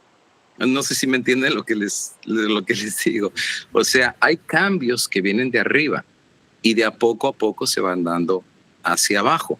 Entonces, no se La sorprende. infiltración viene de arriba, entonces, porque Sí, ahí es que claro. como ya está así ordenado, entonces prácticamente lo que necesitan es cambiar justamente ahí Los de arriba. arriba. Es como en la casa. Si tú te ganas al papá y a la mamá, los hijos vienen por añadidura. Ujú. O sea, por eso si agarran a los de arriba, a los líderes, pues, o sea, los de abajo simplemente como piensan, y esa es una filosofía que se ha enseñado en la iglesia por generaciones ya. Yo no puedo hablar de un pastor porque es el ungido de Jehová, pero es que también los pastores nos equivocamos.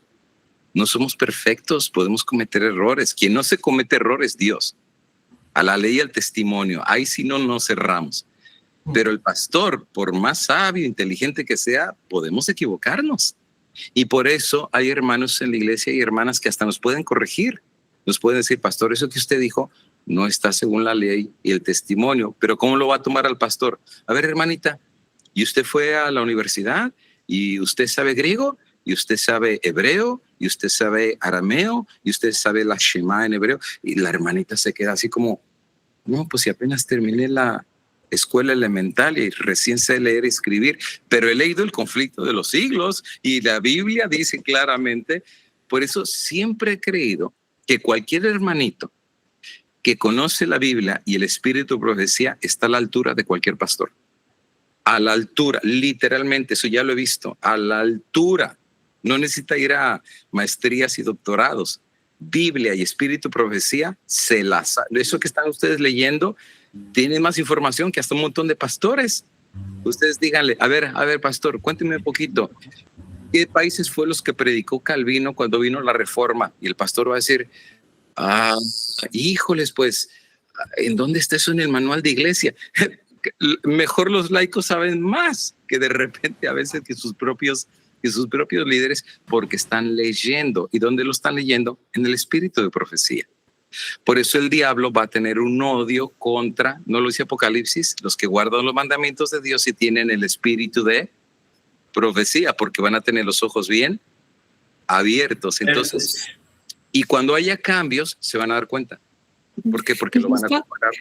Comentando un poquito acerca de esto, antes de dar paso a David, porque veo otras manos levantadas, es que justamente Satanás, conociendo el plan o el mejor plan de ya no va a ser ir directamente a atacar o querer desbaratar alguna organización, sino que se infiltra y mezcla error con verdad. Y al cambiar nuestros pilares y nuestras doctrinas, entonces ya no se ve en las generaciones actuales. Dice, bueno, entonces nosotros como adventistas no tenemos tanta división o nuestra teología no es tan distinta a la teología evangélica, porque justamente se han cambiado las doctrinas y eso hace que se rebajen los principios. Porque si esto hubiese pasado, vamos a ponerlo así, en la época de la hermana White o unas décadas después, todas estas fiestas o toda esta doctrina hubiese tenido una contra muy fuerte, pero justamente al minar nuestras doctrinas, como rechazar el papel de Cristo en el lugar santísimo, no reconocer la función del Espíritu Santo, cambiar deidad por Trinidad, y así pudiéramos enumerar todo lo que ha sido cambiado, entonces ya la línea divisoria entre nuestra teología bíblica adventista ya no se ve tan distinta a la teología evangélica, y eso da el camino justamente para que puedan entrar todos estos demás errores. Exacto, y de hecho Clifford Goldstein, en el libro Desequilibrio Fatal, tiene una cita muy interesante. Él dice, el adventismo hoy en día, ahora no lo está diciendo un disidente, no lo está diciendo, lo hace el que hace las escuelas sabáticas. O sea, estamos hablando de, o sea, si ya no respetas la autoridad del que tú pusiste a nivel global para hacer las escuelas sabáticas, pues ¿a quién le vas a hacer caso? O sea, si hablamos de autoridad, ¿verdad? La autoridad final es la Biblia y el espíritu de profecía. Pero bueno, hablando ya en términos humanos, bueno, él es el que dirige la escuela sabática. Él en ese libro dice, hoy en día la iglesia adventista pasa por una crisis de identidad. No sabemos quiénes, poco a poco hemos ido perdiendo nuestra identidad. Y si llegamos a perder la identidad, ¿cómo vamos a traer a otros a nuestra iglesia si ni siquiera nosotros sabemos quiénes somos? Que hace mucho sentido, tiene razón. si no sabemos quiénes somos, de dónde venimos, qué creemos y hacia dónde vamos, ¿cómo yo voy a ponerme a predicarle a alguien lo que ni siquiera yo estoy convencido de que es una verdad que me ha cambiado a mí y que puede cambiar a los demás? Por esa razón, al perder la identidad, es como un país. Ecuador tiene su identidad, ¿no es verdad? O sea, sus comidas, sus costumbres, sus tradiciones. O sea, eso es lo que identifica a un ecuatoriano en lo que es. El mexicano, pues todo el mundo sabe que come chile, ají y que, desde chiquititos, en vez de darles leche, les dan jalapeños. O sea, bueno, no tanto así, pero o sea, de que comen ají, o sea, comen chile de arriba para abajo. Pero eso los marca como cultura, o sea, eso es sus hábitos y tradiciones y saben lo que es la diferencia entre un argentino, entre un ecuatoriano, entre un costarricense, un colombiano, con sus arepas, o la cuestión de un mexicano. Ahora, ¿qué diferencia la iglesia adventista? La hermana dice, si hay costumbres que se van metiendo y nos van haciendo muy a la semejanza de otras iglesias, entonces va a llegar un momento en que muchos razonen en la iglesia y digan, pues realmente no somos tan diferentes de los demás. Y hay más puntos de coincidencia que de diferencia. Y al final del día, muchos que ni saben lo que nos hace, lo que somos, van a decir, como están haciendo los europeos. Ustedes saben que históricamente, léanlo, está en Historia Denominacional, hubo un líder de la división europea que no aceptó a Elena de White como profeta de Dios. Y él, en los días de Elena de White estaba viva, prohibió la reproducción de sus libros en Europa. Y hasta ahorita es tradición que en Europa los adventistas no leen el espíritu de profecía. Por eso tú ves el adventismo europeo completamente diferente al adventismo de las Américas o de África. Allá, por eso son súper ecuménicos. Allá los adventistas están bien metidos en ecumenismo, en prácticas protestantes, porque ellos no leen el espíritu de profecía. Tengo ahora una invitación a Rumania. Me invitaron a ir a predicar allá a Rumania y dice, pastor, acá del espíritu de profecía estamos completamente ignorantes porque no nos predican nada del don profético. Ahora, si no tenemos el don profético, pues es más fácil que el adventista se asimile a las otras iglesias y diga, no, pues sí, la Biblia, la gracia, la fe, o sea, ya somos más evangélicos que adventistas porque hemos olvidado qué es lo que nos marcó y diferenció de las demás iglesias. Y a mí lo que me da tristeza es que hay muchos jóvenes en la iglesia hoy en día que no saben qué significa ser un adventista, de dónde venimos. Tú le dices a un joven, mira, te doy el bolígrafo y te doy el pizarrón y explícame la profecía de los 2300 días con fechas y con hechos y con detalles, y te dice, ¿y eso con qué se come? ¿En dónde está en Instagram o dónde está en TikTok? O sea, no tienen la más mínima idea. Y si un joven no sabe su identidad, pues es un joven que cuando crezca no va a saber de dónde vino, no sabe quién es y obviamente no va a poder traer a nadie a un evangelio que ni él mismo conoce. Ahora, sí va a haber un pueblo que sí va a reconocer quién es y no va a perder su identidad. Por más de que le quiten todo, va a saber de dónde vino, quiénes son y el llamado que han recibido. Pero lamentablemente quedan pocos. Las generaciones van pasando. Miren, por ejemplo, nosotros que no somos tan viejos, todavía nos recordamos que hay un conflicto de los siglos. Todavía nos recordamos que hay un espíritu de profecía. Todavía nos recordamos que hay un santuario. Todavía.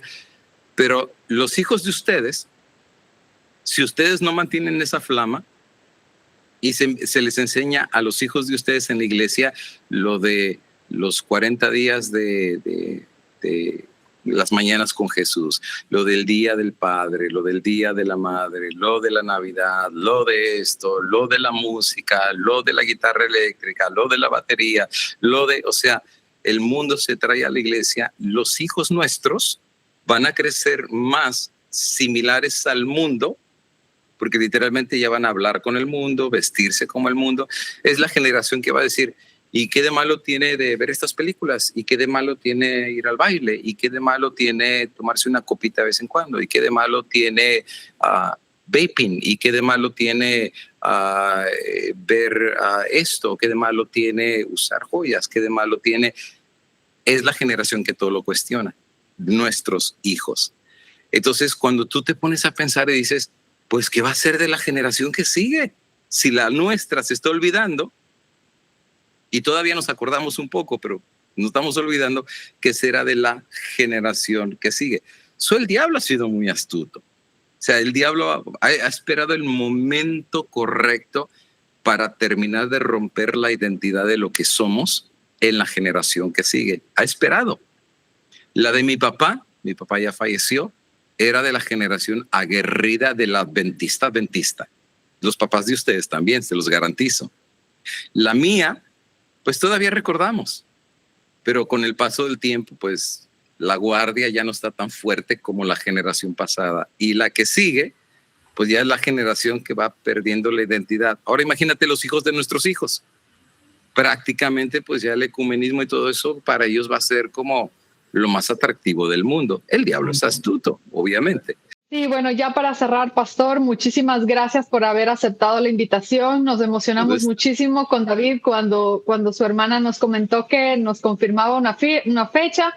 Y nada más, pues, extenderle la invitación para que más adelante, de acuerdo a su agenda, tenemos muchas preguntas, hay muchos temas, apreciamos también toda su investigación, tanto de la actualidad como profética y muchos temas que nosotros tenemos muchas preguntas, así que pudiésemos estudiar juntos, indagar juntos y también recalcar pues que este no es un tema de miedo, no es un tema de asustar a los hermanos, sino que vemos esto que está ocurriendo a nuestro alrededor y es para que nos demos cuenta que Satanás no está jugando.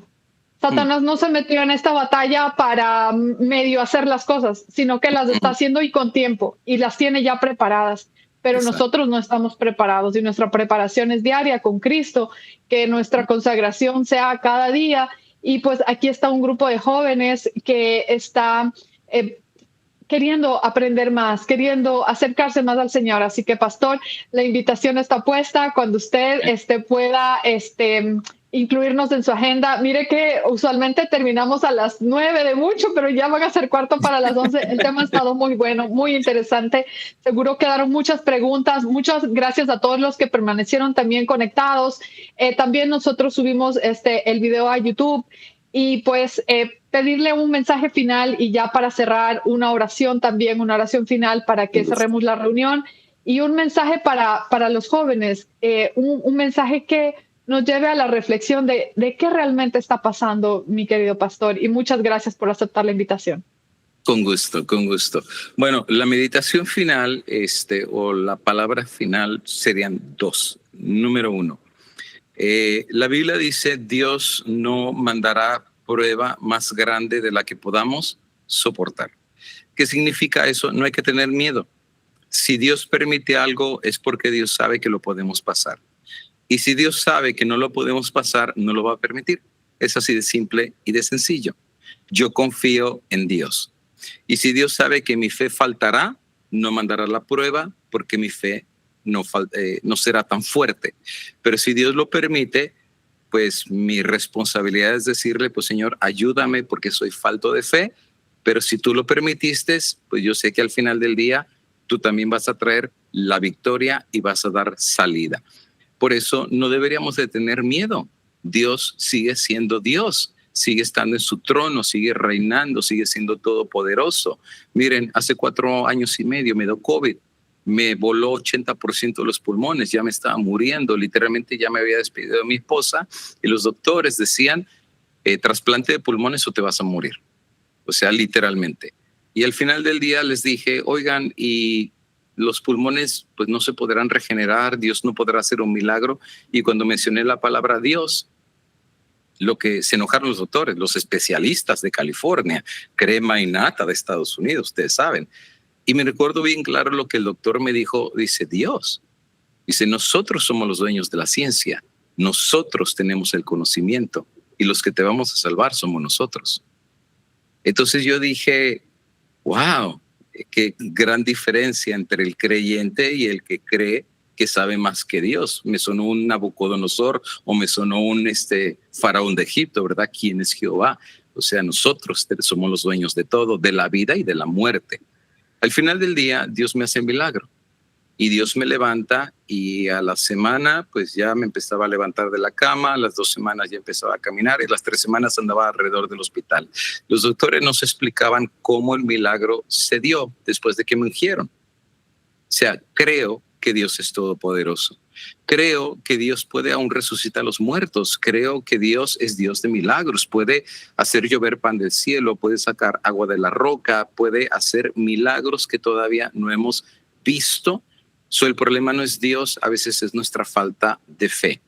Creo que estos temas deberían de llevarnos a confiar más en Dios y menos en nosotros.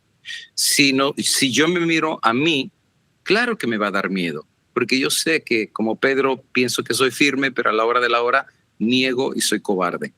Pero si aprendo a mirar más a Dios, entonces mi fortaleza no viene de mí o mi sabiduría, sino viene del poder de Dios. Y que yo sepa, Dios no le ha fallado a nadie. Dios es Dios de milagros, y los milagros que hizo en el pasado los puede seguir haciendo hoy en día, y siguen haciendo milagros. Miren, yo soy un milagro vivo 5 años después, y aquí sigo platicando por horas con ustedes cuando los pulmones no me respondían y ya me estaba muriendo. Si Dios no hace milagros, entonces explíqueme lo que me pasó a mí. O sea, Dios sigue haciendo milagros, y eso me da confianza de saber que Dios seguirá haciendo milagros en el futuro, y no me da miedo. No, o sea, mi vida no está en las manos de un doctor, no está en las manos de un virus, ni de una enfermedad. Mi vida y las de ustedes está en las manos de un Dios amoroso y de un Dios todopoderoso. Hace un mes me tocó ir a una convocación a Chiapas. Rentaron un lugar de 1,000 personas y pues la gente vino. Y eso fue hermoso. Preguntas, respuestas, fue muy linda la convocación. Hubo concierto, hubo de todo. Pero yo noté que al final, en el último tema que di del nuevo orden mundial, en la parte de hasta atrás, por las escaleras bajaron 10 personas. Y primero entraron 4, venían 2 muy bien vestidos en medio y otros 4. Y se sentaron en la parte de atrás y estaban ahí escuchando. Y yo lo noté, pues estaba en la plataforma, entonces pues noté que entraron. Yo pensé que eran pastores de otra iglesia, venían muy bien vestidos. Entonces pensé que era, no sé, gente de otra iglesia o un visitante. Entonces, cuando termina el evento, ya levantan las sillas, quitan la plataforma, vamos a la casa de la familia que me invitó, y me dice: pastor, no le queríamos decir, pero no sé si usted notó que entraron algunas personas al final. Y le digo, como 10, ¿verdad? Y me dice, sí, esos. Y dice, no le queríamos decir, pero pastor, eran sicarios capos del narco de aquí de Chiapas. O sea, hitmen, sicarios. Y entonces yo dije, o sea, si venían a quitarme la vida, porque sigo vivo. O sea, porque un sicario a eso va, ¿no? Va a fusilarte. Pero al final del día terminó la convocación y ellos se fueron a escuchar la palabra de Dios. Porque había una moto que andaba en todo el pueblo diciendo gran predicación profética. Ellos escucharon y vinieron, pero no a quitarme la vida, sino vinieron a escuchar la palabra de Dios. Yo he entendido que nuestra vida está en las manos de Dios, no en las manos de un sicario, no en las manos de una enfermedad. Y eso que no nos traiga miedo. Yo estoy de acuerdo con la hermana, no deberíamos hacer nada por miedo, sino por amor. Por eso la Biblia dice, el perfecto amor echa fuera el temor. No hay que tener miedo. Nuestro Dios es grande y nuestro Dios es todopoderoso. Y el mensaje para los jóvenes es el siguiente. Creo que los que van a finalizar la obra van a ser los jóvenes. De eso estoy convencido. Creo que nosotros, esta generación, sentamos una plataforma, pero los que van a dar la batalla final van a ser los jóvenes. De eso ya lo vi cantidad de veces en la Biblia. Ustedes leen la Biblia. Cuando Israel está peleando contra los filisteos y nadie quiere pelear, y había ahí generales, capitanes, comandantes, soldados, entrenados por años de ser soldados, pero nadie quería salir a pelear con Goliat. Nadie. ¿Por qué? Porque le tenían miedo, era un gigante. Pero al final, ¿quién salió a pelear? Un muchacho, un niño, un adolescente. Y si lees las características de David, David era rubiecito, de ojos azules, dice que tenía ojos claros, y era chaparrito. Y los hermanos, nomás le llevaba de comida, es a lo que iba al campo de batalla, a llevarle de comer a sus hermanos. Pero cuando ve el gigante, dice que entró en él el celo de Jehová. Y aquí viene el punto importante. El Espíritu de Jehová va a entrar en los jóvenes que tienen amor por Dios. Y dice, ¿quién es este incircunciso que me está ofendiendo a Dios? Y dice, tú vienes a mí con espada y vienes tú con casco y con lanza, pero yo vengo a ti. No dijo ni vengo con piedras. Dice, yo vengo a ti en el nombre de Jehová de los ejércitos. Y con una pedrada fue suficiente para tumbar la cabeza del gigante y cortársela con su propia espada. ¿Quién fue? ¿Un general? No. ¿Un capitán? Menos.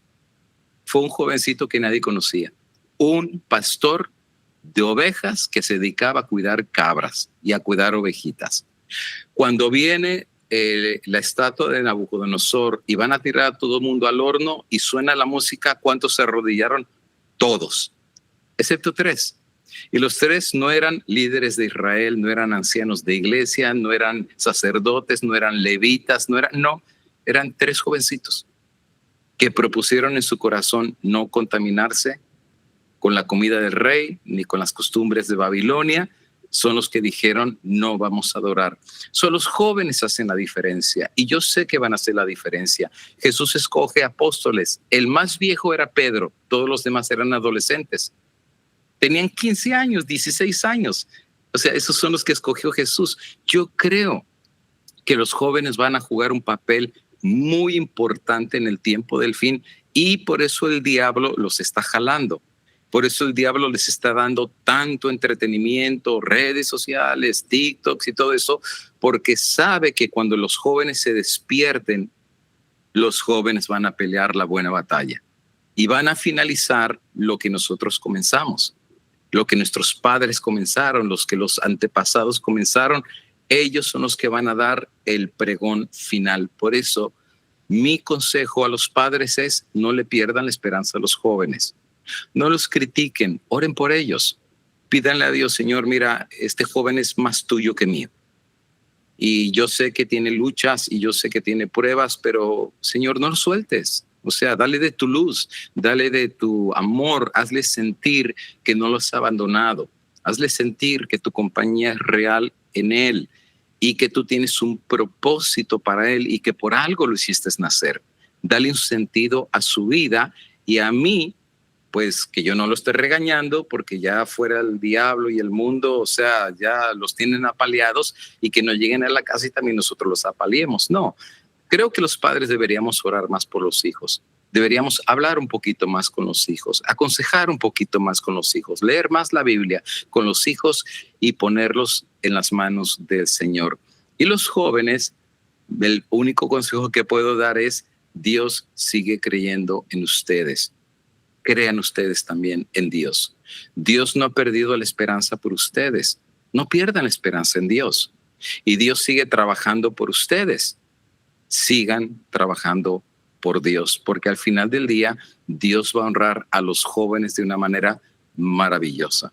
Agradezco grandemente a cada uno de ustedes por su presencia en el día de hoy y esperamos que, si Dios nos da la vida, en un futuro no muy distante, podamos otra vez poder compartir con ustedes. Tengo en oración a Ecuador para que Dios les pueda dar lo que ya está pasando en cantidad de países. Dios les está dando imprentas para imprimir el conflicto de los siglos y les está dando puestos de avanzada para salir al campo, para aprender a ser misioneros.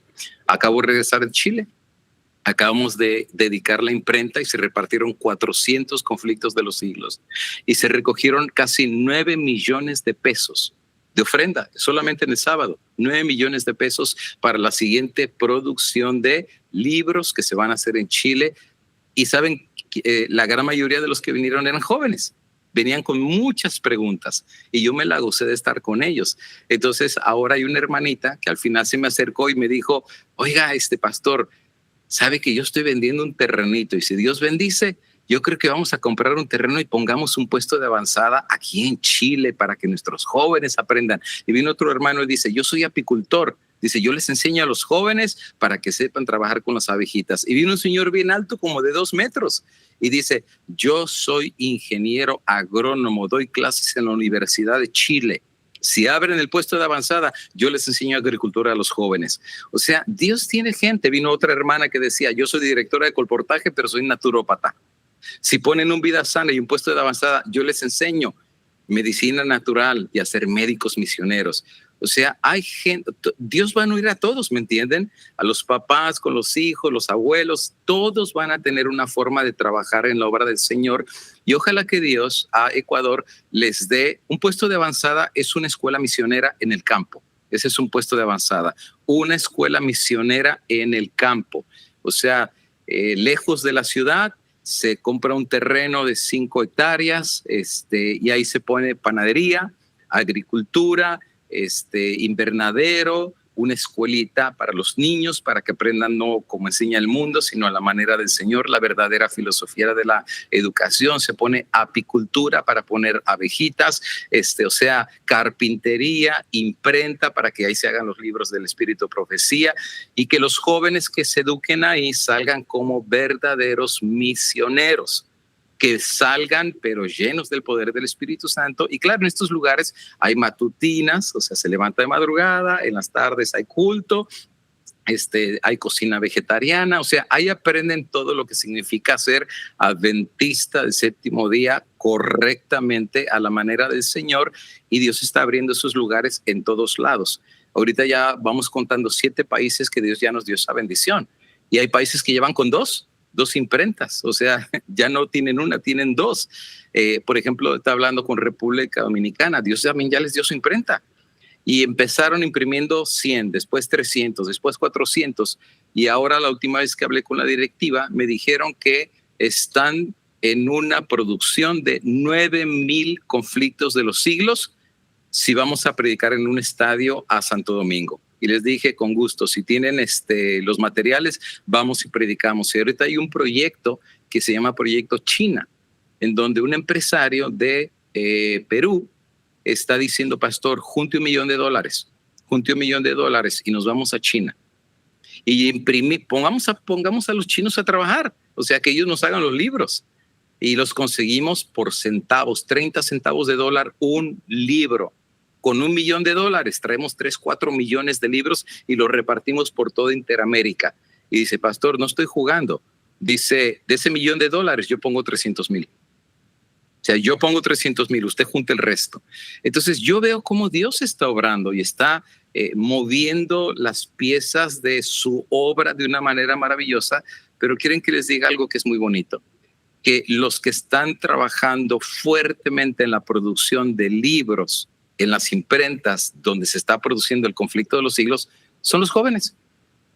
Ellos son los que van, ponen el papel, lo doblan, lo producen. ¿Quién lo reparte? Son los adultos. Y hay jóvenes que hasta se suben a los autobuses y uno se pone con un altavoz en la entrada del autobús y otro en la parte de atrás, y en lo que va a la corrida del autobús de 1 cuadra, 2 cuadras, les da rapidito el evangelio. Dicen, hermanito, Cristo viene, tengo libros atrás que te dice acerca de que Cristo viene y está a todas las puertas, y el que quiera libros, solo traemos 20 libros, así es que, y la gente en el camión se los arrebata. O sea, ve un despertar entre los jóvenes cuando se les da un sentido de misión. Pero llevarlos a calentar una banca a la iglesia, pues se van a aburrir y va a llegar el momento que van a perder el interés por la religión y las cosas espirituales. Pero sacarlos afuera a pelear y a trabajar, eso va a tener a los jóvenes metidos en la obra del Señor. Y saben ustedes que en Ecuador hay varios grupos de Fuerte Pregón, y yo no sé si se organiza algo. Primero se comienza, pues uno va, se tiene una convocación y se tira el proyecto. La segunda vez que uno va al país, se hace la recolección para las máquinas. Y la tercera vez, uno va a inaugurar las máquinas, que es lo que hicimos con Chile, lo que hemos hecho con República Dominicana, y ahora viene para Estados Unidos y Panamá, y hay otros países que lo están haciendo. Y espero que si Dios nos da la vida, pues Dios le pueda dar esa virtud a Ecuador. Las máquinas se quedan en el país, no se vienen para acá. Los libros se quedan en el país, no se mandan para acá. Los libros se quedan en el país para la obra misionera del país. Esperamos que Dios les pueda bendecir grandemente. Planto la semillita nada más para que la vayan analizando y meditando, y que estos estudios que están teniendo, que son tan maravillosos, no se desanimen, sigan adelante, porque para decirles la verdad, lo único que al final del día vale la pena invertir nuestro tiempo es buscando el reino de Dios. Hermano David, muchas gracias. Hermana Eli, muchísimas gracias. Y a los que nos acompañaron también muchas gracias. Hagamos una palabra de oración y con eso hacemos nuestras actividades del día de hoy. Padre nuestro, te damos infinitas gracias por la oportunidad de haber estudiado tu palabra. Tocamos varios temas, pero al final del día todo aterriza en que tenemos que aprender a ser fieles y leales solamente a ti. A la ley y al testimonio. No ha cambiado. Tú eres el mismo ayer, hoy y por los siglos. Y seguimos confiando en una palabra que no cambia. Cuando las culturas cambian, cuando las ideologías cambian, cuando las filosofías cambian, tu palabra permanece como una roca sólida y como una lámpara que ilumina nuestro camino. Te quiero pedir que bendigas a mis hermanos en sus hogares, en sus vidas, en sus iglesias, en el servicio que dan a tu obra, para que puedas mostrarles cuál es el propósito que tienes para ellos, para sus hijos, para sus familias, para sus hogares. Que Dios nos bendiga, que Dios nos guarde, que haga resplandecer su rostro sobre nosotros, que de ti y de mí el Eterno pueda tener misericordia y pueda poner en nosotros el día de hoy, al haber dedicado este tiempo, al pasar tiempo con Jesús, la dulce paz que Cristo da en el corazón de aquellos que lo buscan con sinceridad, en el nombre de Jesús. Amén y amén.